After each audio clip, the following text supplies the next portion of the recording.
D'abord, comme tous les vendredis à 7h40, la chronique de la rédaction d'Europe 1. Une semaine après la polémique à Sciences Po Paris, la rédaction d'Europe 1 voulait savoir ce qu'il en était ailleurs dans nos universités et nos grandes écoles. Et c'est à Lille que vous avez mené l'enquête, Lionel Gougelot. Bonjour Lionel. Bonjour Dimitri, bonjour à tous. Alors, vous avez rencontré plusieurs étudiants juifs de Sciences Po Lille et de l'Université de Lille. Est-ce qu'ils témoignent eux aussi, Lionel, d'un regain d'antisémitisme ?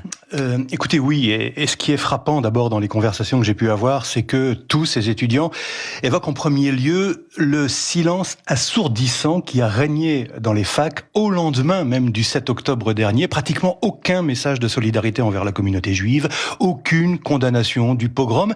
Et en fait, c'est au déclenchement des opérations militaires d'Israël que les premières manifestations hostiles sont apparues avec des banderoles pro-palestiniennes déployées par exemple à la fac de droit par des associations d'ultra-gauche, des photos des otages israéliens déchirés, un climat d'hostilité qui a en quelque sorte libéré la parole antisémite, m'a dit par exemple Tom, étudiant à Sciences Po.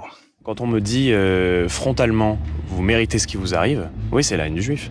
Et je pense que ces personnes-là se réjouissent de ce qui a pu arriver le 7 octobre et se réjouissent de l'ambiance actuelle qu'il y a en France et dans les universités. Alors le pire, c'est que ces paroles se transforment parfois en véritable harcèlement, en gestes violents, comme ceux dont a été victime Ellie dans son groupe de travail en fac de lettres. Ah oui, c'était complètement de la haine. C'était vraiment, quand elle m'a dit « t'es juive », en me levant la main dessus, c'était le point de non-retour pour moi. Il y a une ambiance totale de violence, d'exclusion, de harcèlement, avec des remarques du style qu'on les dégoûte quand on arrive en cours. Ils se reculent quand on arrive. Il y a un climat d'insécurité et d'exclusion. Un harcèlement qui a contraint d'ailleurs Ellie à déserter la fac et qui l'a plongée dans une profonde dépression. Bon, cette violence verbale, parfois physique, Lionel, ça veut dire que ces étudiants, ces étudiantes vivent dans une crainte permanente ? En tout cas, on peut dire qu'il y a une sorte de climat pesant d'insécurité et des comportements, vous savez, plus sournois, comme celui dont est victime Eris en fac de droit. Elle a été, elle, complètement écartée de son groupe de copains de fac et elle a même été la cible de provocations pro-Hamas au sein même de sa classe. Nous, on a beaucoup de travaux de groupe dans le master et j'ai été mise à l'écart. Mise à l'écart et même quand les professeurs voulaient m'imposer un groupe, j'ai entendu une fille de ma classe dire « Oh non, pitié pas elle !» Et il y en avait même qui se permettaient en cours de saluer la brave résistance du Hamas et moi, j'avais pas le droit de parler. J'avais pas le droit de parler parce que si je parlais, je savais que ça allait faire beaucoup d'histoires, ça allait péter et je voulais pas ça, je voulais pas le conflit, donc évidemment, je disais rien, mais on me faisait sentir que j'avais pas intérêt à l'ouvrir.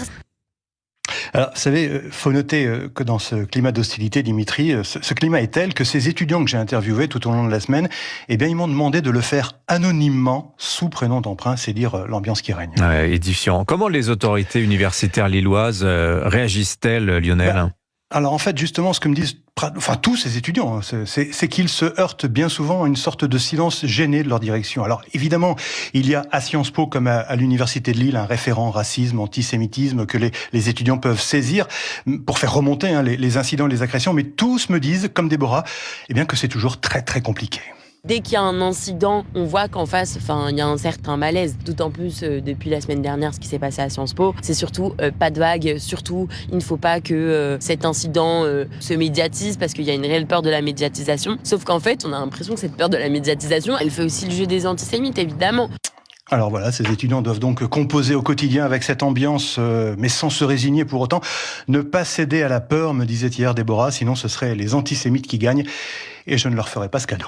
Voilà, l'enquête à Lille du correspondant d'Europe 1 dans les Hauts-de-France, à l'Université de Lille, à Sciences Po également. Merci Lionel Gougelot.